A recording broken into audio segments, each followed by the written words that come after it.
بسم الله الرحمن الرحيم. الحمد لله والصلاة والسلام على رسول الله وعلى آله وصحبه وسلم أجمعين. اللهم أرنا الحق حقا وارزقنا اتباعه وأرنا الباطل باطلا وارزقنا اجتنابه. أما بعد، xalqadii ka horeysay ee xalay baxday waxaynu kaga soo hadalnay fadaa'ilsha ay leedahay bisha Ramadaan iyo soonkeedu uu leeyahay. waxaynu caawa iskortaa ku samayn doonaa acmaasha saalixada ah ee qofka mu'minka laga rabo inuu kaga faa'iideysto bisha Ramadaan oo kaga faa'iideysto oo Ilaahay tabaaraka wa tacaala ugu dhawaado. waana acmaasha dadkii saalixiinta ahaa ay ku dadaali jireen. acmaasha saalixa ee qurbaadka ah ee Alla tabaaraka wa tacaala loogu dhawaado way tiro badan tahay, laakiin waxaa jirta acmaal ay si gaara u taargadgaraysan jireen salafkii dadka saalixiinta ah ay awoodda u saari jireen bisha Ramadaan ay u saari jireen. acmaasha kow waxaa ka ah mudaacafatul juudi fiiha, in qofku hadduu wax bixin jiray waxbixinta uu laabo ayaa ka mid ah, oo dadku waa inay infaaq la yimaadaan oo infaaq ay sameeyaan. haddii infaaq ay samayn jireen infaaqii la laba jibaaro ayaa la rabaa. wuxuu leeyahay Cabdullahi ibn Cabbaas radiyallahu canhu, kaana النبي صلى الله عليه وسلم أجود الناس بالخير وكان أجود ما يكون في رمضان حين يلقاه جبريل. wuxuu leeyahay Cabdullahi ibn Cabbaas, rasuulku waxaa salawaatu rabbi wasalaamu calayhi haddii gacan wax laga bixinayo ninka dadka u deeqsiisanayo ah, isagoo rasuulku xilli walba deeqsiyo ajwadu nnaasi ah, ee haddana bisha Ramadaan wuxuu ahaan jiray, haddana bisha Ramadaan buu haddana ka sii darnaan jiray oo sii labalaabi jiray. sababtoo ah wuxuu soo dhoweynayaa malakul jibriil oo raba inuu qur-aanka cardi ugu sameeyo oo uu la subciyo. rasuulkuna calayhi salaatu wasalaam iyo malakul jibriilna bisha Ramadaan habeen walba way kulmi jireen ilaa uu ka dhammaado ay kulmi jireen. iqtidaa'an bixabiibina wa rasuulina sala allahu calayhi wasalam, waynaynu markaa ka faa'iidaysanno oo qofkii ilaahay tabaaraka wa tacaala wax siiyey sadaqaadka uu badsado oo bisha Ramadaan ajarka sadaqada waa la laalaabayaa oo qofku ka faa'iidaysto isagoo rasuulka calayhi salaatu wasalaam qudwo ka dhiganaya oo ku dayanaya. markii la leeyahay alla bixiyana qofku yuu moodin inuu hanti leeyahay ka dambaysa markuu wax bixinayo, ee qofku intaa yare uu haystaa waxaa la rabaa inuu isku baro sadaqada, inuu isku baro ee la rabaa. $10 haddaad haysatid oo miskiina $0.5 aad siisid waa sadaqa weeyaan.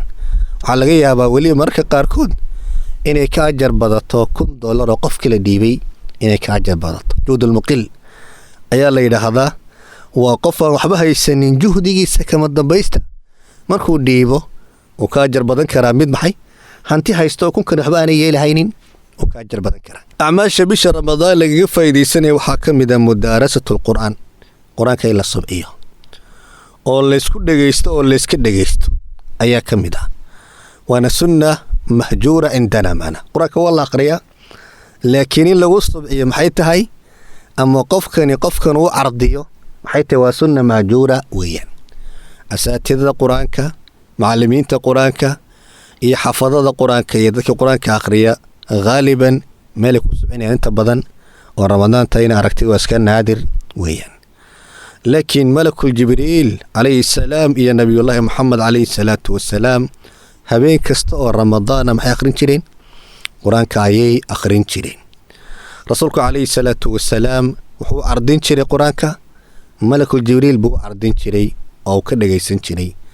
sanadkii u dambeeyeyna rasuulku calayhi salaatu wasalaam 2 jeer ayuu weliba cardiyey. culimadu xadiidka markay tacliiqinayaan sida Zurqaani oo kale wuxuu leeyahay, waqad dalla alxadiidu cala istixbaabi mudaarasati alqur'aani fii ramadaan walijtimaaci calayh wa cardi alqur'aan calaa man huwa axfadu minhu. xadiidka waxaa laga qaadanayaa inay mustaxab tahay in qur-aanka la subciyo oo laysugu yimaado bisha Ramadaan laysugu yimaado. qofkuna qofkii uga aqoon badan qur-aanka uu cardi ugu sameeyo ayaa laga qaadanaya.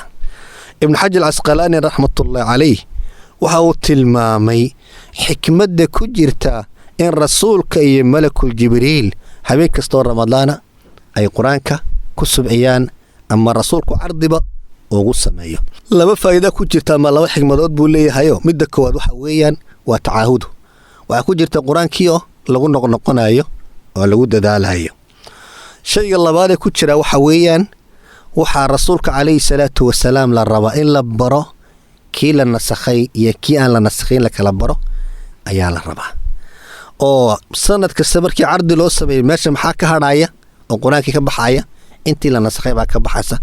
maxaa soo hadhay markaas? intii muxkamka ahayd baa soo hadhaysa. ama qiraa'atan muxkam ku noqoto ama qiraa'atan wa xukman labadaba muxkam ku noqoto. wuxuu leeyahy markaa ibnu xajar alcasqalaani fakaana ramadaan ضرفا لإنزاله جملة وتفصيلا وعرضا وإحكاما أيو ليمنا. ولي هو نقضي رمضانكي ميل بو نقضي ويل بو نقضي سودتشينتي سي جملة وقراك سود دوبان حالة سودتشي رمضان بالا سودتشي تفصيلا انت بدل رمضان تايو وسودتشي وعرضا وإحكاما محال لغو سمينشي عدنا رمضان تايا لغو سمينشي عرض بندقي رسولكو وبندقي ملك الجبريل oo wasiiladii u soo qaadasay ahayd iyo ixkaamkiiyo intii muxkamka ahayd kii la nasakhay kii aan la nasakhin lagu kala saarayay ayadana meesha ku jirta. marka acmaasha noocaasa ayaa bisha ramadaan lagaga faa'iidaystaa.